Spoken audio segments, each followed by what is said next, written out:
तो आज हम यहाँ पे पार्ट बी डीबीटी का पार्ट बी के क्वेश्चन स्टार्ट कर रहे हैं और हम यहाँ से जो है 50 क्वेश्चंस करेंगे स्टार्टिंग में इसकी, ठीक है। What is the relationship between doubling time and the specific growth rate of the microbial culture. तो डबलिंग टाइम का और स्पेसिफिक ग्रोथ रेट का यहाँ पे इन्वर्स रिलेशन होता है। इसे हम यहाँ पे एक तरीके से समझ लेते हैं कि अगर डबलिंग टाइम जो है यहाँ पे 20 मिनट था, डबलिंग टाइम जब तक 10 मिनट था किसी ऑर्गेनिज्म का, ठीक है, तो वो यहाँ पे अगले 10 मिनट में एक से जो है 2 हो गया, ठीक है, और अगले 10 मिनट में जो यहाँ पे 4 बनेगा, ठीक है। तो 20 मिनट में ओवरऑल 4 बने। लेकिन अगर किसी का जो हमने यहाँ पे डबलिंग टाइम इंक्रीज कर दिया तो 20 मिनट में क्या हुआ, 2 माइक्रोब्स बने, मतलब ग्रोथ रेट जो यहाँ पे डिक्रीज होती है अगर हमने जो यहाँ पे डबलिंग टाइम को बढ़ाया था, ठीक है।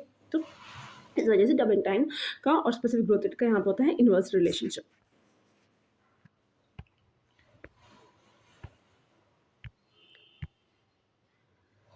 पे है कि आपको असर्शन रीजनिंग है कि all expression vectors are also cloning vectors, कि जितने भी एक्सप्रेशन वेक्टर्स होते हैं वो सारे क्लोनिंग वेक्टर्स होते हैं, क्योंकि एक्सप्रेशन वेक्टर के अंदर भी जो क्लोनिंग वेक्टर के फीचर्स होते हैं। सही बात है, क्योंकि एक्सप्रेशन वेक्टर को भी उस माइक्रोब के अंदर अपने आप को, बैक्टीरिया के अंदर अपने आप को रखने के लिए यहाँ पे अपने आप को डिवाइड तो करना पड़ता है, तभी जो है वो अनएन जनरेशन में बैक्टीरिया के अंदर जाएगा। अदरवाइज अगर उसके अंदर हम यहाँ पे एक्सप्रेशन क्लोनिंग वेक्टर वाले फीचर्स नहीं डालेंगे तो फिर जो है वो यहाँ पे एक बैक्टीरिया की जनरेशन में रहेगा और अगली में जा नहीं पाएगा, तो फिर तो उसका एक्सप्रेशन आपको कमी देखने को मिलेगा। तो बिल्कुल एक्सप्रेशन वेक्टर्स जो होते हैं वो भी क्लोनिंग वेक्टर्स वाले फीचर्स कंटेन करते हैं, ठीक है।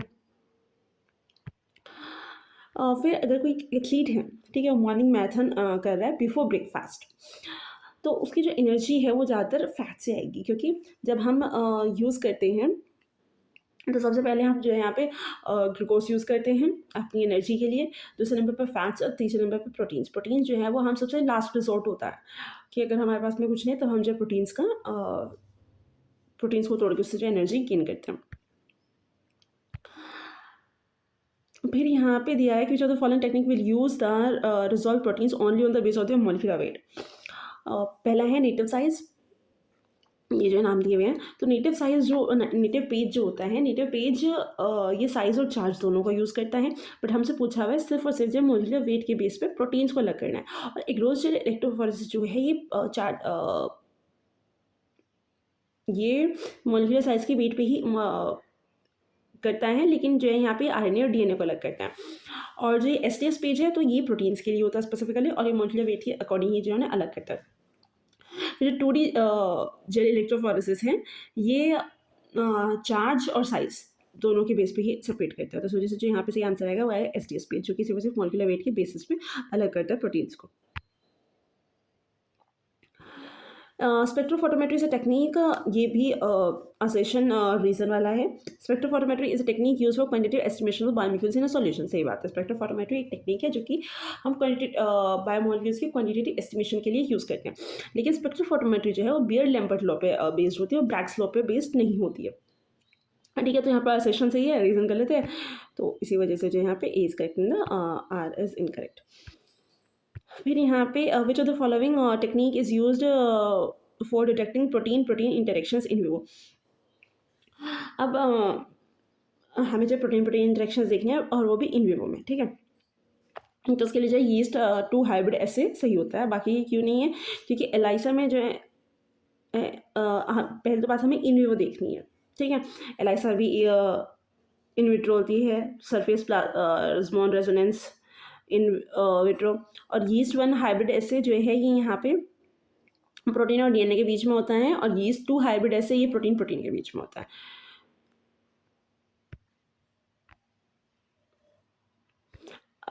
वह है यहाँ पे कि क्वांटिटेटिव मतलब पीसीआर है, पीसीआर का एक टाइप होता है यहाँ पे क्वांटिटेटिव रियल टाइम पीसीआर।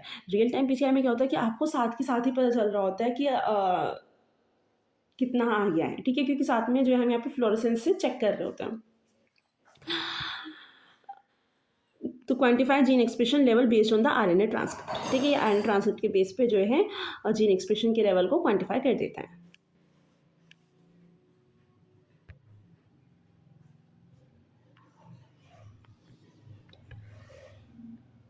फिर यहाँ पे दिया हुआ जो the following method is based on the binding of the Coomassie brilliant blue to proteins to determine the protein concentration. तो यहाँ पे जो ये कॉमेसी ब्रिलियंट ब्लू है, इसके लिए जो है ब्रेडफोर्ड मेथड होता है। बाकी जो है बीसीए, कैचेल्डा है और लॉरी मेथड है, ये भी प्रोटीन के लिए ही होते हैं, उसे डिटरमाइन करने के लिए। लेकिन जो यहाँ पे हम डाई यूज़ करते हैं, वो सबकी जो है अलग अलग होती है, ठीक है। तो ब्रैडफोर्ड के अंदर जो है यहाँ पे कॉमेसी ब्रिलियंट ब्लू होती है।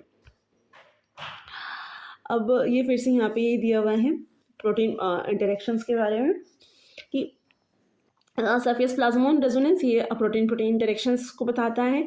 आइसोलेक्टिक फोकसिंग, ये रिजोल्व करता है प्रोटीन मिक्सचर्स को, ठीक है।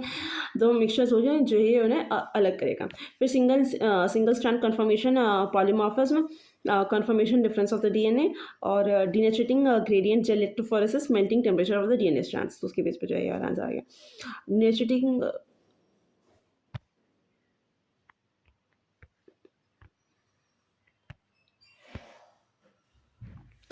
अब ये कैल्शियम कैसे निकालते हैं, ये बहुत सिंपल है, ध्यान से सही है।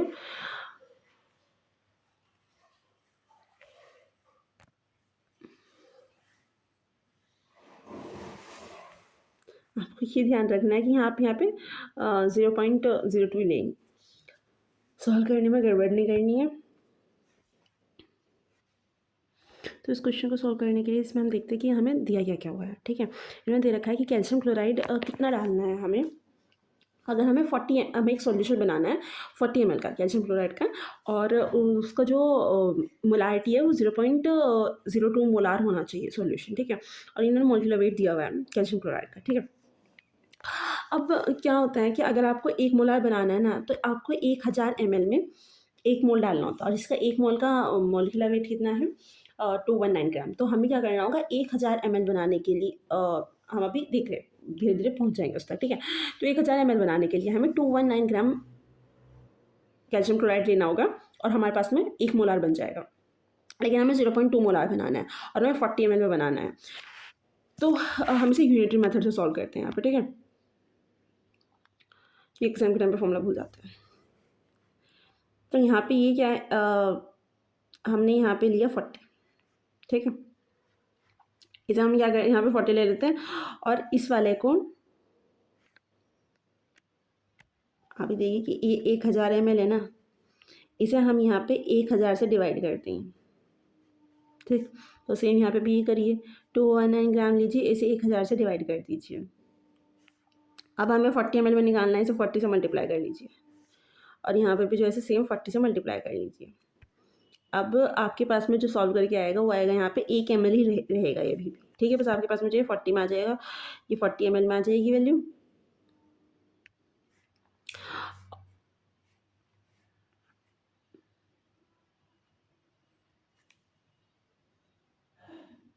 अब क्या करना है आपको,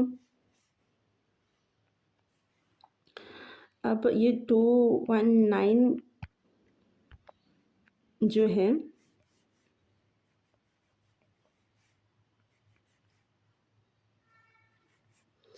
अब आप इसे यहाँ से ना 0.02 से मल्टीप्लाई कर दीजिए। अब उससे क्या होगा कि ये बन जाएगा आपके पास में 0.2 मोलार। तो जब आप इसे सॉल्व करेंगे तो आपके पास में आएगा 17.52 डिवाइड बाई 100, और इसे फर्दर सॉल्व करने पर आ जाएगा 0.752, ठीक है आंसर।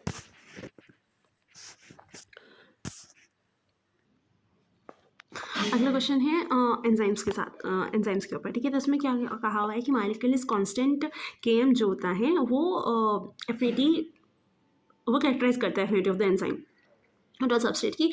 एंजाइम की कितनी एफिनिटी होगी वो जो है एंजाइम Km पे डिपेंड करती है, ठीक है। फिर ये क्या कह रहा है कि ये higher the value of the Michaelis constant, मतलब Km ज़्यादा होगा तो स्ट्रॉन्गर बाइंडिंग होगी, नहीं इन्वर्सली प्रोपोर्शनल होता है, ठीक है। तो अगर Km की वैल्यू कम होगी, इससे आपको पता चलेगा कि हाँ ये जो है स्ट्रॉन्गर बाइंडिंग है, ठीक है।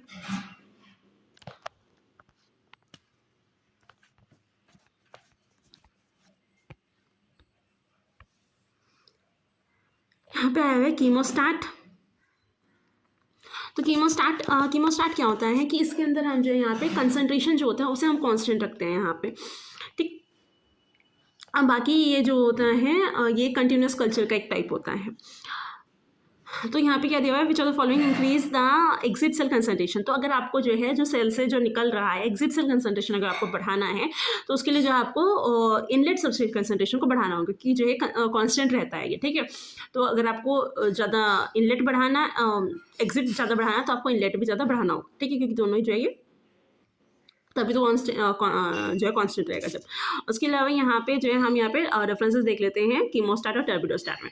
तो कीमोस्टाट क्या होता है कि हमने देखा कि यहाँ पे केमिकल कंपोजिशन जो होता है मीडियम को, उसे हम यहाँ पे कांस्टेंट रखते हैं, और टर्बिडिटी के अंदर जो है हम यहाँ पे टर्बिडिटी को कांस्टेंट रखते हैं। टर्बिडिटी क्या होता है कि जो सेल्स होते हैं, जो सेल्स का अमाउंट हम कह सकते हैं यहाँ पे, ठीक है। फिर यहाँ पे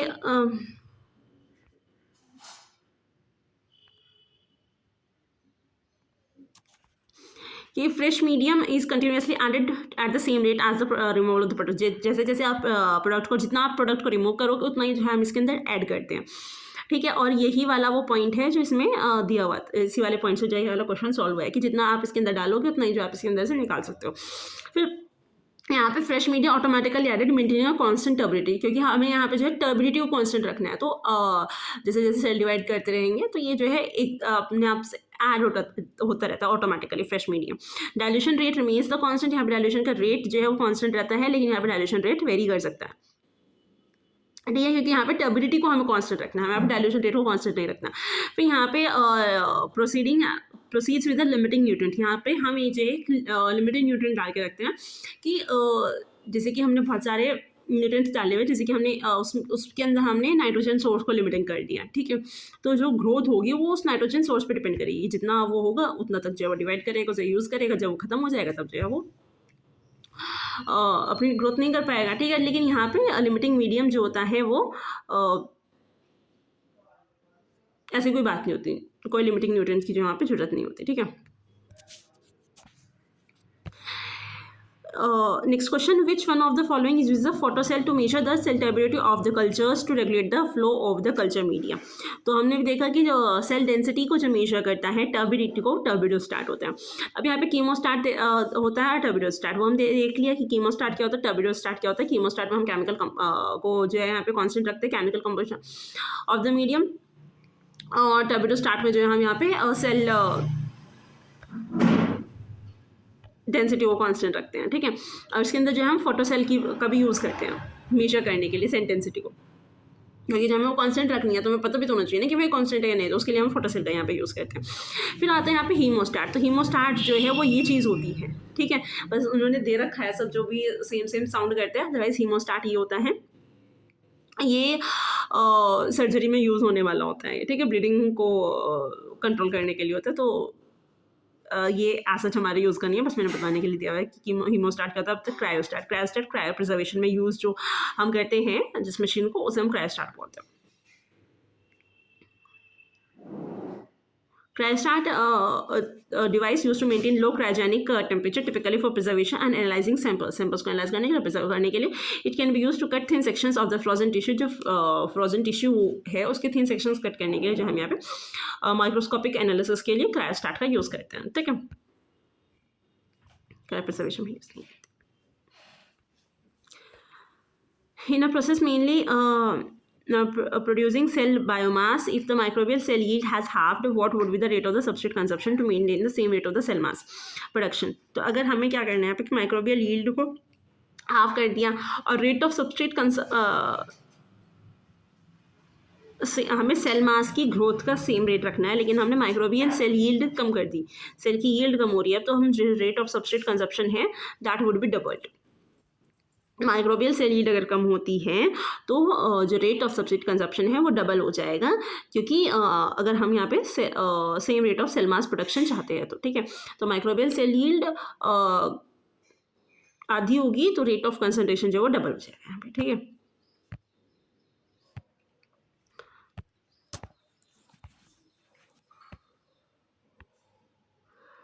अब शिकोनिन जो है ये फर्स्ट सेकेंडरी मेटाबोलाइट है जो सबसे पहले मतलब आर्टिफिशियली बायोटेक्नोलॉजी का यूज़ करके जो है इसे बनाया गया था। इसके सेल्स लिए जो भी शिकोनिन को प्रोड्यूस करते थे उन्हें जो है एक या प्लांट सस्पेंशन बनाया, उसे बायोरिएक्टर के अंदर डाल दिया, फिर जहाँ से हमने शिकोनिन को प्रोड्यूस कर लिया। शिकोनिन के बहुत सारे यूजेस होते हैं, शिकोनिन डाई वगैरह में भी यूज़ होता है, शिकोनिन लिपस्टिक वगैरह में भी यूज़ होता है क्योंकि डाई होती है, ठीक है। बाकी मॉर्फिन आता है फर्स्ट डिस्कवर्ड में कि हाँ हमने पता लगाया था कि ठीक है भाई ये सेकेंडरी मेटाबोलाइट है, ठीक है। फिर यहाँ पे आता है two proteins have approximately the same molecular weight and isoelectric point. दो प्रोटीन्स है, सेम मॉलिक्यूलर वेट है, सेम आइसोइलेक्ट्रिक पॉइंट है। तो अब उसे सबसे पहले कैसे रिजॉल्व करेंगे? अब यहाँ पे देखते हैं आइसोइलेक्ट्रिक फोकसिंग के लिए क्या होता है कि मॉलिक्यूलर वेट सेम है, चार्जेस अलग है, तो हम आइसोइलेक्ट्रिक फोकसिंग का यूज़ करते हैं।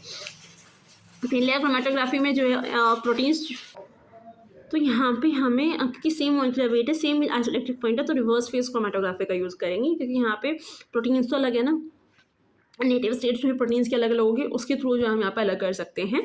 तो इसी वजह से हम रिवर्स फेज क्रोमेटोग्राफी का यूज़ करें। रिवर्स फेज क्रोमेटोग्राफी में हम यहाँ पे नॉन पोलार इन्वायरमेंट क्रिएट करके रखते हैं, तो नॉन पोलार को जो हम यहाँ से सेपरेट करते हैं, तो रिवर्स फेज क्रोमेटोग्राफी आती है। उसके अलावा एक यहाँ पे आती है हाइड्रोफोबिक इंटरेक्शन क्रोमेटोग्राफी।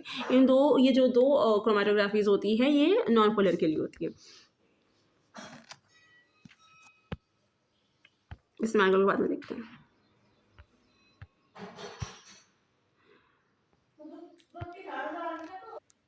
अब जो ऊपर सवाल आया हुआ था कि माइकलिस मेंटल काइनेटिक्स का कि कैटालिटिक एफिशिएंसी एंजाइम की कैसे मेजर करते हैं, वहाँ पे था कैटालिटिक एफिशिएंसी जो है Km पे डिपेंड करती है। कैसे डिपेंड करती है? इनवर्सली प्रोपोर्शनल डिपेंड करती है। वो आपको यहाँ से पता चल जाएगा कि भैया Kcat बाय Km जो होता है उससे डिपेंड कर पता चलता है आपको कैटालिटिक एफिशिएंसी का।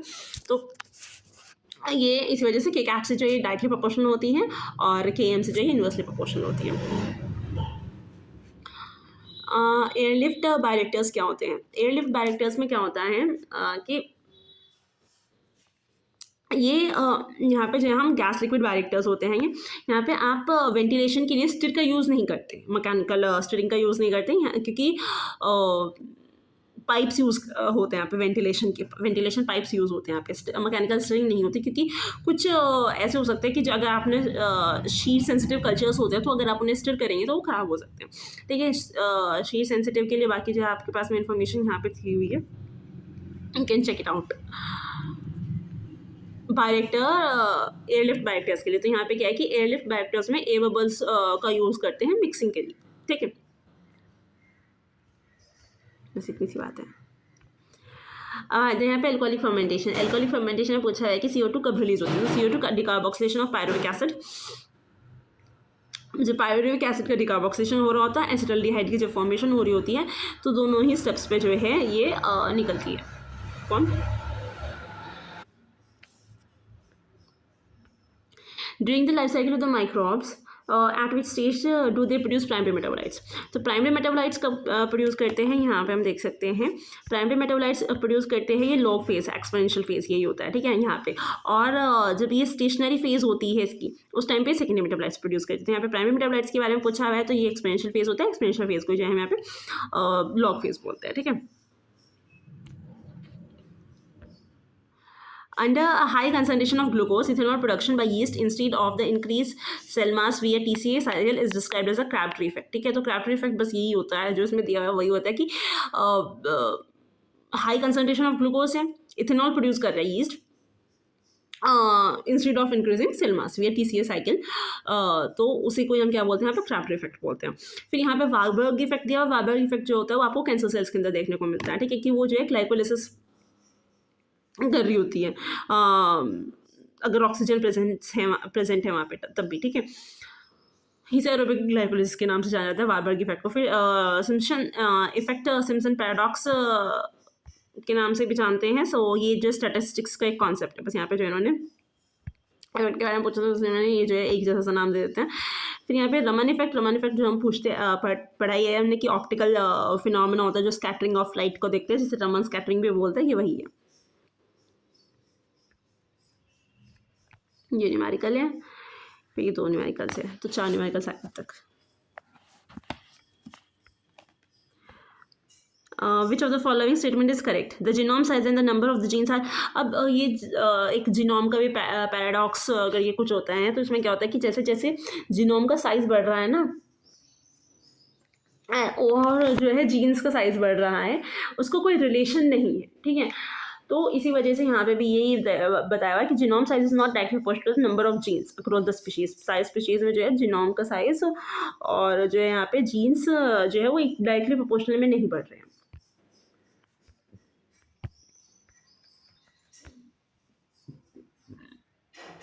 याद करना कि इमिटेशन रेट पर जनरेशन ह्यूमंस में कितना होता है 1.3 × 10⁻⁻8 पेज पे, ठीक है।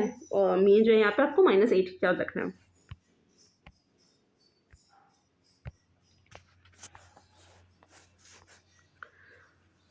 हाँ 1000 जीनोम्स 1000 जीनोम्स जो होता है वो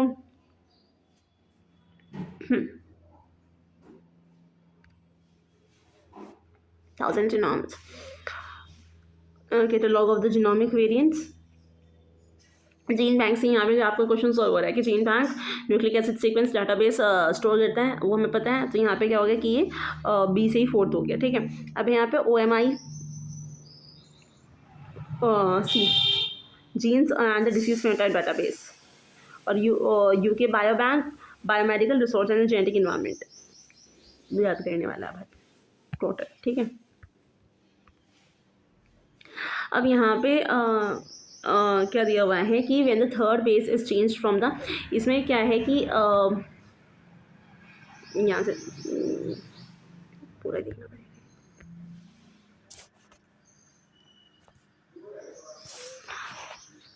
यहाँ पे जो आपको दिया हुआ है इसमें क्या है कि यहाँ से जो थर्ड है, when the third base is change from the C, यहाँ पे जो ये C है इस C को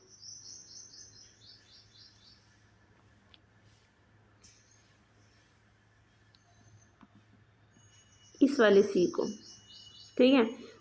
और अगर आप चेंज कर देते हैं तो यहाँ पे म्यूटेशन हो जाएगी, ठीक है। लेकिन अगर जो 15th वाला है 15 दिया हुआ है जो थर्ड लास्ट है, इस वाले G को भी अगर आपने चेंज कर दिया यहाँ पे C से चेंज किया कि यहाँ पे तो हो गया G, ठीक है। और अब चेंज करके यहाँ पे हो गया C, तब इसमें कोई दिक्कत नहीं। अगर सिर्फ पहले वाला चेंज होता है, अगर आप पहले सिर्फ और सिर्फ C को चेंज करते हैं तो भी यहाँ पे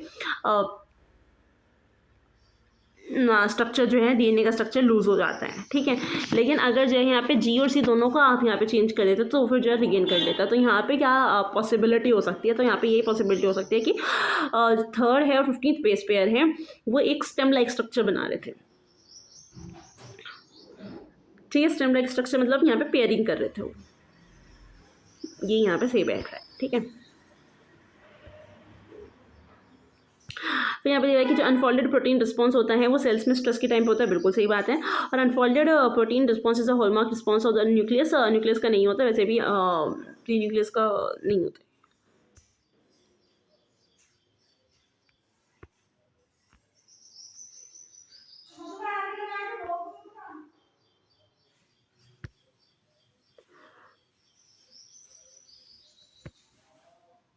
sometimes I and 5 values can be use to construct the 3D model, ठीक है।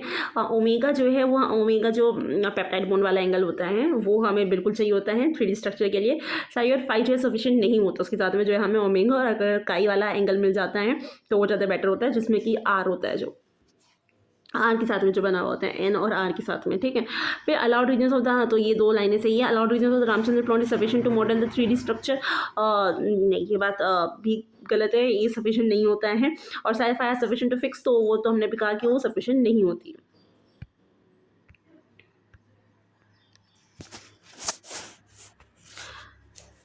कि इसमें आपको जो यहाँ पे एम्पलीफाई करना है DNA सीक्वेंस को, तो उसके लिए आपको फॉरवर्ड प्राइमर कौन सा चाहिए होगा। तो प्राइमर जो होता है वो हम यहाँ पे 5' पे जोड़ेंगे, ठीक है। प्राइमर जो हम यहाँ से जोड़ेंगे, ठीक है। तो यहाँ पे क्या आएगा, ये 3' और यहाँ पे आएगा 5'। 5' से आगे बढ़ता है प्राइमर, तो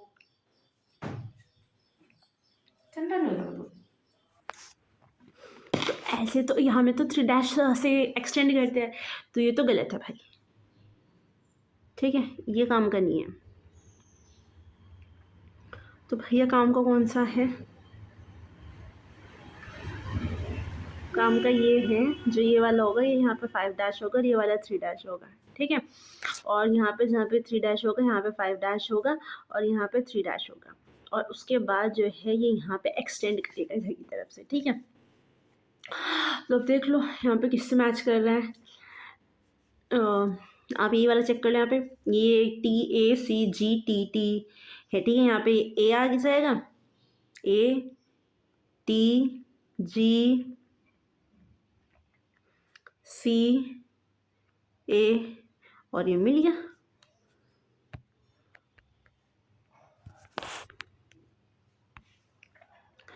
अप्रॉक्सीमेटली हाउ मेनी कि इसमें पूछा हुआ है कि कितने हेलिकल टर्न्स होंगे 4800 बेस पेयर का DNA जो कि नॉन सुपर कॉइल्ड रहेंगे, ठीक है, मतलब नॉन सुपर कॉइल्ड है। BDNA, अब BDNA में क्या होता है कि 10 बेस पेयर में 1 टर्न होता है, ठीक है। अब आप जो है 4800 बेस पेयर से आपके पास में आप 10 से डिवाइड कर लें, आपके पास में आ जाएगा कि कितने टर्न्स होंगे उसके अंदर, हेलिकल टर्न्स होंगे। साइटोसिन बेस, अगर आप साइटोसिन बेस को डीएमिनेट कर देंगे तो आपके पास में क्या देखने को मिलता है। तो साइटोसिन को अगर आप डीएमिनेट कर देंगे, उसमें से अमोनिया निकाल देंगे, तो आपको मिलता है यहाँ पे यूरेसिल, ठीक है। जैसे यहाँ से जो ये यहाँ से NH2 से हटा करके यहाँ पे O आ गया, तो ये क्या है यहाँ पे यूरेसिल, साइटोसिन से यूरेसिल देखने को मिलता है, और 5 मिथाइल साइटोसिन से जो आपको थाइमिन देखने को मिलता है।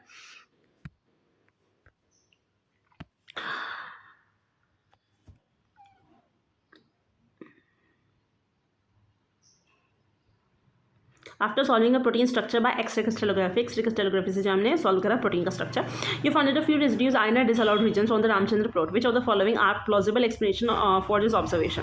तो उसका जो ऑब्जर्वेशन है वो यही है कि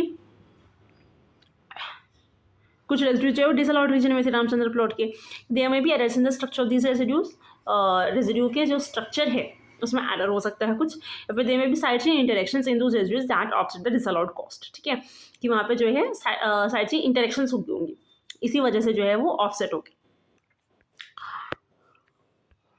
फिर यहाँ पे PCR के बारे में दिया हुआ है कि real time PCR was done with 2 patient के साथ में रियल टाइम PCR किया गया। फिर यहाँ पे उनका यहाँ पे दिखाया हुआ है कि जो CT वैल्यू है, ठीक है, वो पेशेंट A की ज़्यादा है और पेशेंट B की कम है। तो जिसके अंदर CT वैल्यू ज़्यादा है उसके अंदर ये होगा कि उसके अंदर DNA का कंसनट्रेशन, जिस पर्टिकुलर DNA को आप चेक कर रहे हो तो उसका DNA कंसनट्रेशन यहाँ पे वो कम है, ठीक है। तो उससे क्या निकला कि और यहाँ पे जो है हम SARS-CoV-2 का चेक कर रहे थे, तो मतलब क्या हुआ कि जिसकी CT वैल्यू ज़्यादा है उसके अंदर इन्फेक्शन कम है। तो यहाँ पे ये द पेशेंट B हैज़ और B के अंदर क्या था, B के अंदर यहाँ पे CT वैल्यू कम है, मतलब उसके अंदर वायरस का इन्फेक्शन जो है वो ज़्यादा है। तो यहाँ patient B has a high viral load then the patient A। आप यहाँ पर से भी चेक कर सकते हैं, ये वाली CT वैल्यू होती है जहाँ से जो थ्रेशोल्ड को ये क्रॉस कर जाती है। फिर RNA-I was discovered in the C. elegans के अंदर जो है RNA-I को डिस्कवर किया गया था। अब न्यूट्रोफिल्स के बारे में इनकरेक्ट पूछा हुआ है, सब कुछ सही है यहाँ पे, बस यहाँ पे क्या है कि ये वाली जो लाइन है ये यहाँ पे ओनली की वजह से गड़बड़ हो गया। बाकी ये सही है कि हाँ बैक्टीरियल इन्फेक्शन में न्यूट्रोफिल्स ज़्यादा बनते हैं, but only during the bacterial infection ये गलत बात है। वैसे भी आपको नॉर्मली भी आपको कुछ अमाउंट में देखने को मिल ही जाता है बॉडी के अंदर, ठीक है।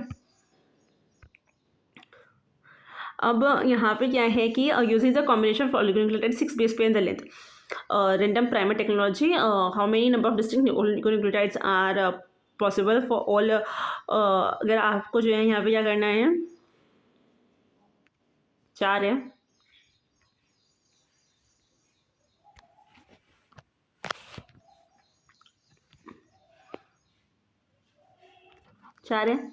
और 4 की पावर 6 बेस पेयर तक का चाहिए आपको, ठीक है। तो यहाँ पे क्या होगा 4 into 4 into 4 into 4 into 4 into 4, 6 times 4 की वैल्यू निकाल लीजिए, आपके पास में जो आंसर आएगा वो 4096 ही आएगा।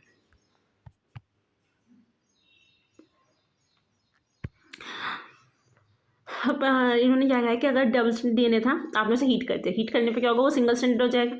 अब सिंगल स्ट्रैंडेड में क्या होता है कि जो ये न्यूक्लिक एसिड्स जो होते हैं वो 260 पे नैनोमीटर पे जो है एब्जॉर्ब करते हैं। देखिए सबसे ज़्यादा किसका होता है यहाँ पे, सबसे पहले फ्लोरोन्यूक्लियोटाइड्स का होता है, उसके बाद सिंगल स्ट्रैंडेड का होता है, फिर डबल स्ट्रैंडेड का। तो अब यहाँ पे क्या हुआ है, डबल स्ट्रैंडेड सिंगल स्ट्रैंडेड हो गया, तो यहाँ पे जो एब्जॉर्बेंस है 260 नैनोमीटर की वो इंक्रीज हो जाएगी।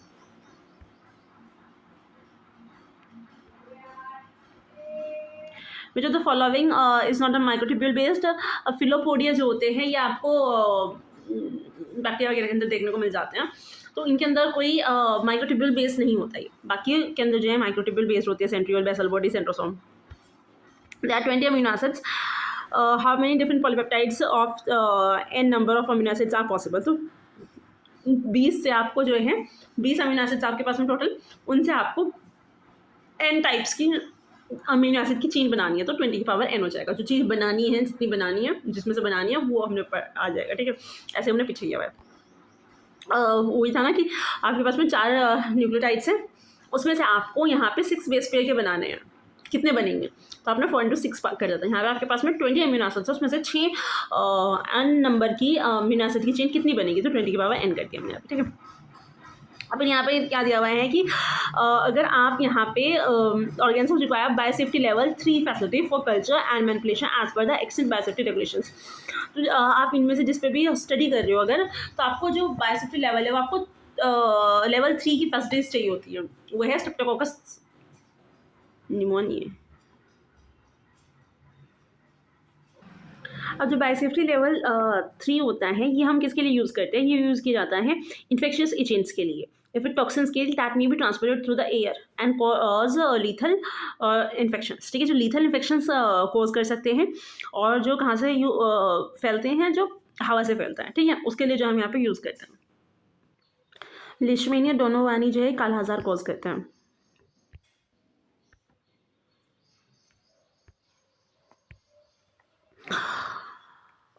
अगर आप genetic material can be transfer, genetic material जो होता है वो यहाँ पे ट्रांसफ़र हो रहा है।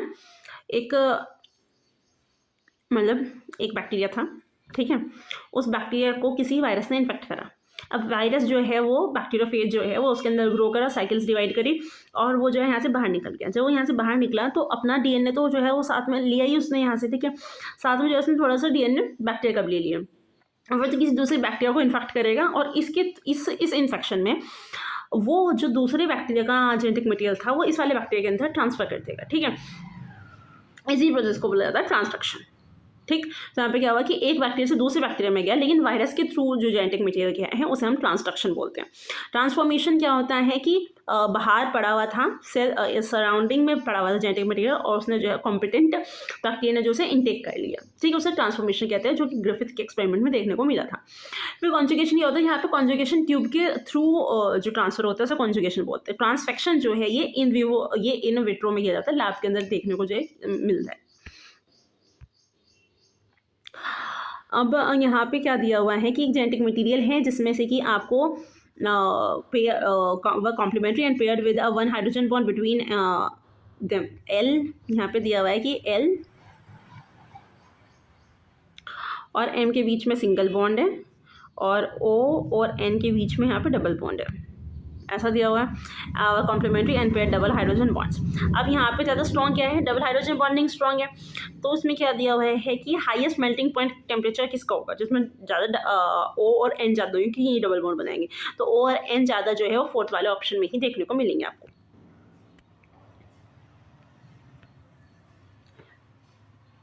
डीएनए पॉलीमरेज, अब जो जो डीएनए पॉलीमरेज 1 होता है उसके पास में एक्सोन्यूक्लियस एक्टिविटी दोनों साइड्स होती है, 5' to 3' एक्सोन्यूक्लियस एक्टिविटी होती है और 3' to 5' एक्सोन्यूक्लियस एक्टिविटी भी होती है, और 5' to 3' उसके अंदर DNA dependent DNA polymerase activity भी करता है वो।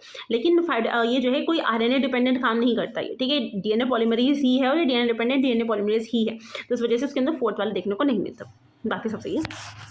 अब हम देखेंगे अगले नेक्स्ट 50 क्वेश्चन अगले, ठीक है।